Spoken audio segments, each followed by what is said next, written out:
Hello all வணக்கம். India England second test ஆரம்பிச்சிருச்சு. India first batting பண்ணி ஒரு நல்ல ஸ்கோர் எடுத்திருக்காங்க. பீடாக் welcome to the show.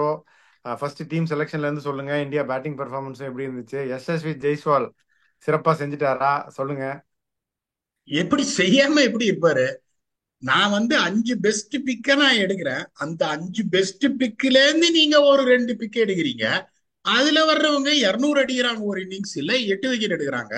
So இந்த credit should go to you. கரெக்டா ஒரு அடி அடிச்சீங்க யசஸ்வி ஜெய்ஸ்வால்னு. அதாவது இப்ப டீம் செலெக்ஷன் அப்படின்னு பாத்தீங்கன்னா, இப்ப போன மேட்ச் 10 பேர் வச்சு ஆடினாங்க. ஓகே, சிராஜ் கொஞ்சம் சரி பாவம், அவர் லோக்கல் அவருன்றதுனால அவரை சேர்த்துக்கிட்டாங்க. இப்ப முகேஷ் குமாரை சேர்த்துட்டு இருக்காங்க. ஆனா நீங்க வாட் எவர் இட் இஸ், இப்போ நீங்க 10 பேரை வச்சுட்டு நீங்க ஆடி நல்ல ஒரு பொசிஷன்ல இருக்கீங்கன்னா அது பெரிய விஷயம். அது எந்த டீம் இப்ப பேட்ஸ் பால் ஹிஸ் பால்ன்றாங்க, 10 பேரை வச்சு நீங்க ஒவ்வொரு மேட்சும் இவங்க ஆடுறாங்களே, இவங்களுக்கு தானே கிரெடிட் கொடுக்கணும். அதாவது ஃபர்ஸ்ட் தெரியாம தான் கேக்குறேன். இப்போ நீங்க முதல்லயே நம்ம ஒண்ணு சொன்னோம், ஆண்டர்சனா ஆடணும். ஒரே ரீசன் தான், விக்கெட் எடுப்பாருன்னு நான் சொல்ல, 20 ஓவர்ல 40 ரன் கொடுப்பாருன்னு. அந்த பிரஷரை கிரியேட் பண்ணி அதுக்கப்புறம் நீங்க ஏதாவது தப்பு பண்ணீங்கன்னா ஒரு விக்கெட் விழுமே ஒழிய, I never expected Anderson to run through the side. அதே மாதிரி ஷோயப் பஷீர் நமக்கு தெரியல வந்துட்டாரா இல்லையா அப்படின்னு. அவர் ஆடுவாருன்னு எதிர்பார்த்தோம். அதே மாதிரி ஜாக் லீச்சோட இன்ஜுரி இல்லன்றதுனால அவங்களோட பிளேயிங் லெவன்ல எந்த சர்ப்ரைஸும் கிடையாது. இந்த மாதிரி ஒரு பிச்சில் நீங்க முகேஷ்குமார் ஆடுறீங்களா, ஒரு மனசாட்சி ஏதாவது வேண்டாமா? சரி, இப்ப நீங்க கரெக்டா கேட்டீங்க, இன்னொரு சான்ஸ் கொடுக்க மாட்டாங்களா சுப்மான் கில்லுக்கு அப்படின்னு. அதுவும் தப்பு கிடையாது. ஏன்னா என்னை பொறுத்த வரைக்கும் இஸ் அ டேலண்ட், அதுல எந்த சந்தேகமும் கிடையாது. ஒரு சான்ஸ் கொடுத்துருக்காங்க. நீங்க இப்ப நான் ஒரே ஒரு கேள்வி கேட்கிறேன், 3 ஸ்பின்னர் வச்சிருக்கீங்க நீங்க இந்தியா. நாளைக்கு எனக்கு தெரிஞ்ச லஞ்ச் வரைக்கும் ஆடணும், ஆடுவாங்க. அதுக்கப்புறம் நீங்க இந்த செகண்ட் செஷன்ல ஆரம்பிப்பீங்க, ரொம்ப ஒன் ஆஃப் வார்மஸ்ட் பீரியட். அந்த டைம்ல எத்தனை ஓவர் நீங்க முகேஷ் குமார் போடுவார்னு நினைக்கிறீங்க? 3 ஃப்ரண்ட் லைன் ஸ்பின்னர் இருக்காங்க. அதை தவிர உங்களுக்கு பூம் பூம் பூம்ரா இருக்காரு. What preference would be given to Mukesh Kumar? இந்த மாதிரி ஒரு நெகட்டிவா ஒரு யோசிக்கிறதுனால தான் இப்ப நீங்க எல்லாரும் கேக்குறாங்க, இந்த மாதிரி பயஸ்டா இருக்காரு பீடாக, அவர் சொல்றது நடக்க மாட்டேங்குதுன்னு. இந்த மாதிரி நீங்க பிளேயிங் லெவன் எடுப்பீங்க, ஸ்ட்ராட்டஜி வராது, அப்புறம் எப்படியா நான் சொல்றது நடக்கும்? 10 பேர் வச்சுன்னு ஜெயிக்கணும்னா கஷ்டம் தானே. இப்பயும் சொல்றேன் நான், அவங்க தான் ஜெயிக்க போறாங்க போது. நான் ஒரே ஒரு கேள்வி கேட்கறேன், என்ன பேசிஸ்ல முகேஷ் குமார் எடுத்தாங்க? I am biggest fan of Mukesh Kumar. South ஆப்பிரிக்கால ஒரு ஆடணும் ஆடணும்னு சொன்னேன். இங்க அவரோட ரோல் என்ன? மினிமல் இல்லையா?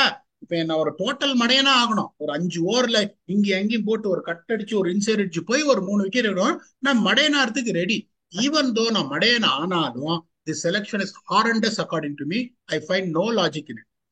ஐ அண்டர்ஸ்டாண்ட். நானும் I fully endorse what you said. But அவங்க என்ன நினைச்சிருப்பாங்கன்னு நான் நினைக்கிறேன்னா, இந்த டீம் டெம்ப்ளேட் சிராஜுக்கு பதிலாக இன்னொரு fast bowler, left arm spinner Jadeja batting compromise பண்றாங்க. பட் குல்தீப், கேஎல் ராகுல் போல பட்டிதுன்றது நீங்களே சொன்னீங்க ஷோல.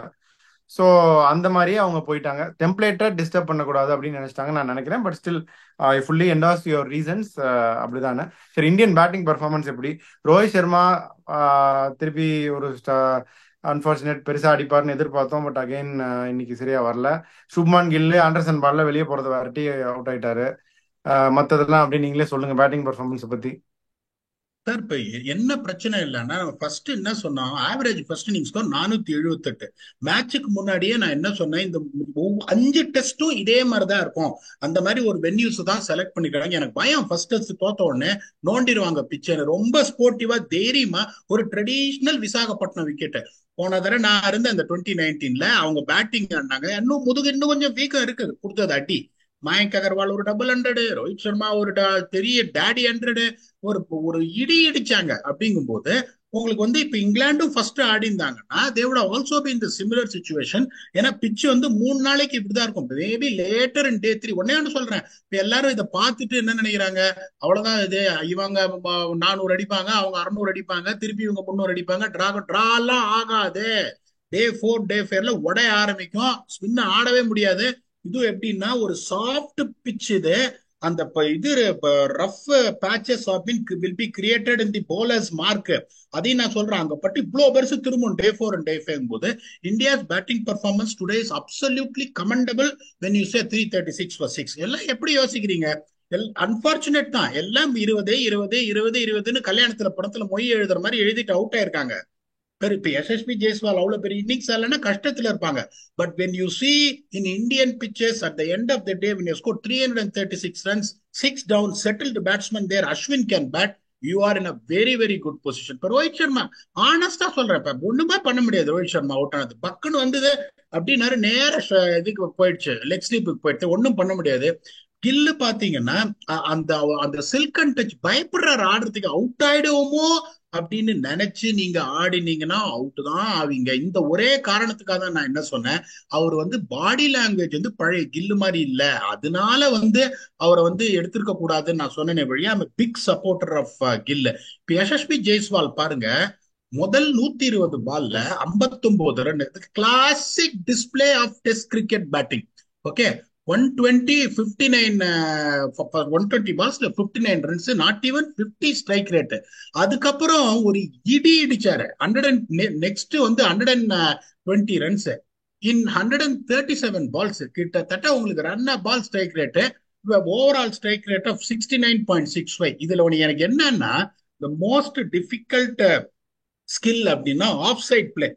ஆஃப் சைட்ல அந்த காலத்துல சௌரவ் கங்குலியை பார்த்திருக்கேன், அந்த பிரகாஷ் ராஜ் சொல்லுவாரு விக்ரம, டேய் எவ்வளவு பெரிய நடிகண்டா நீ, சிவாஜி பார்த்திருக்கேன், எம்ஜிஆர் பார்த்திருக்கேன், பின்றியாடா அப்படின்னுவாரு. அந்த மாதிரி ஆஃப் சைட்ல சுத்தியலால அடிக்கிற மாதிரி அடிக்கிறாரு, sledge hammer hitting, extraordinary batting. நாளைக்கு எனக்கு ரொம்ப வருத்தம் என்னன்னா, அந்த அக்ஷர் பட்டேலோ ஸ்ரீகர் பரத்தும். இன்னொன்னு நான் ஒரு பாயிண்ட் சொல்ல விரும்புறேன். இப்ப Srikar Bharat is a front line batsman, Axar Patel is an all rounder. இப்ப வந்து அக்ஷர் பட்டேல் அங்க வந்து செஞ்சுரியே அடிச்சிருந்தாலும் ஒரு batsman should have gone at number 6. நான் ரவீந்திர ஜடேஜா இருந்தாருன்னா அவரோட கணக்கே வேற.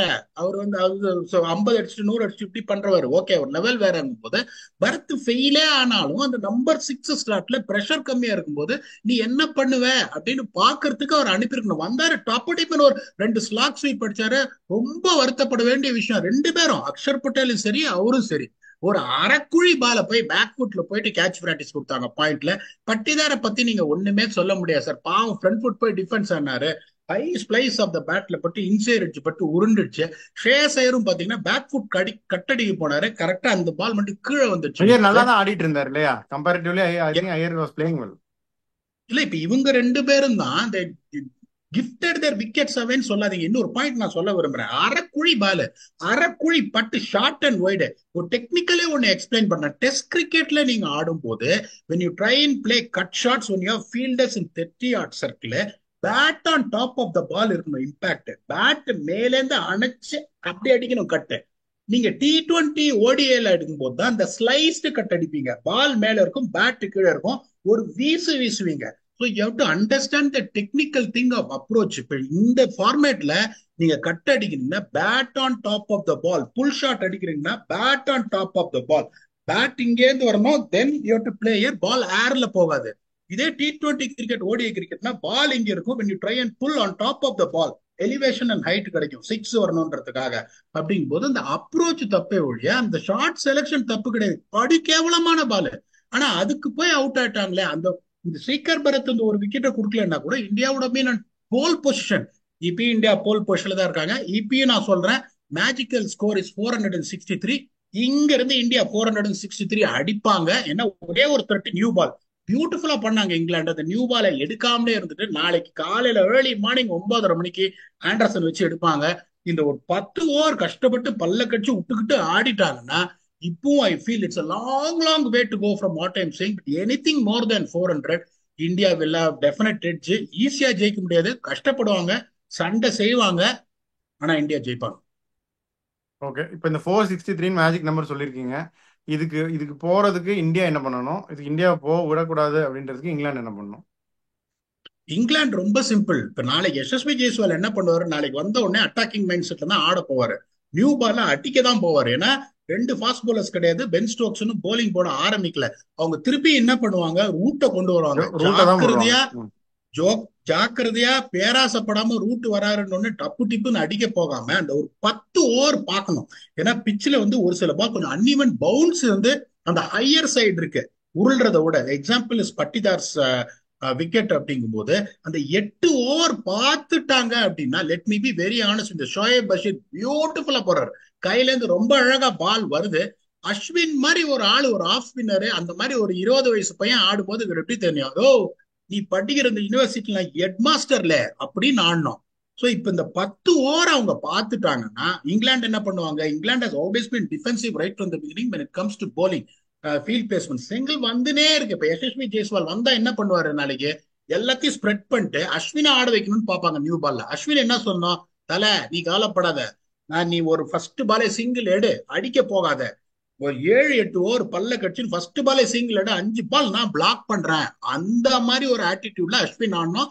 Because it's not a mug with a bat, is got many test and runs. அப்படி போகணும். இங்கிலாந்து என்ன பண்ணணும்னா யசஸ்வி ஜெய்ஸ்வாலை ஃப்ரஸ்ட்ரேட் பண்ணணும்.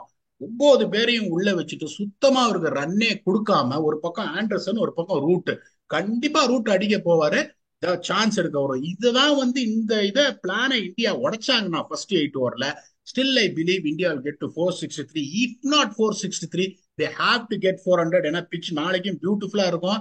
இங்கிலாந்து வந்து குயிக்கா ஆடக்கூடிய டீம், அதனால 400 அட்லீஸ்ட் வரணும். இல்லைன்னா it's going to put pressure on India on the bat second.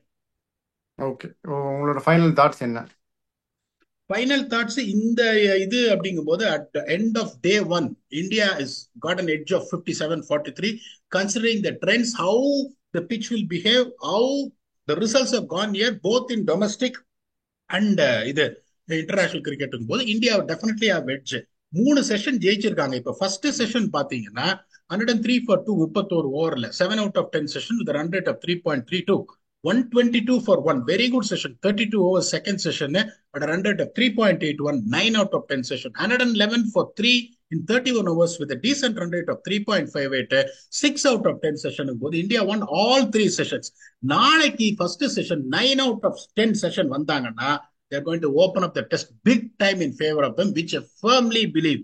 திருப்பி இன்னைக்கும் பாருங்க, யசஸ்வி ஜெய்ஸ்வால் தான் சார் சொல்லியிருக்காரு. சார் இங்கிலாந்துல நீங்க யாரை பிக் பண்ணீங்க? மறந்துட்டேன் நானு. வேற யாரை பிக் பண்ணீங்க? இன்னும் ஒரு பிக் பண்ணீங்க. இங்கிலாந்துல வந்து நான் ஸ்டோக்ஸ் சொன்னேன். ஐயோ, ஏன் சார் தெரியாம கேட்டு நானே வேலியில போற ஓனான் எடுத்து வேட்டியில விட்ட மாதிரி ஆயிடுச்சு. நான் ரிமைண்ட் பண்ணிருக்க கூடாது. சரி, அது நடக்காம இருக்கட்டும். So most important thing is India's in a good position. ஆனா வியூவர்ஸ் நான் சொல்றேன், பயப்படாதீங்க. If Indian field settings is very correct to force them to hit boundaries tomorrow, when we come back for review for day 2, India will be sitting pretty. Until we come back, where we see Yashasvi Jaiswal's 200 and Octopus's pick rightly on target. Thanks a lot and bye-bye.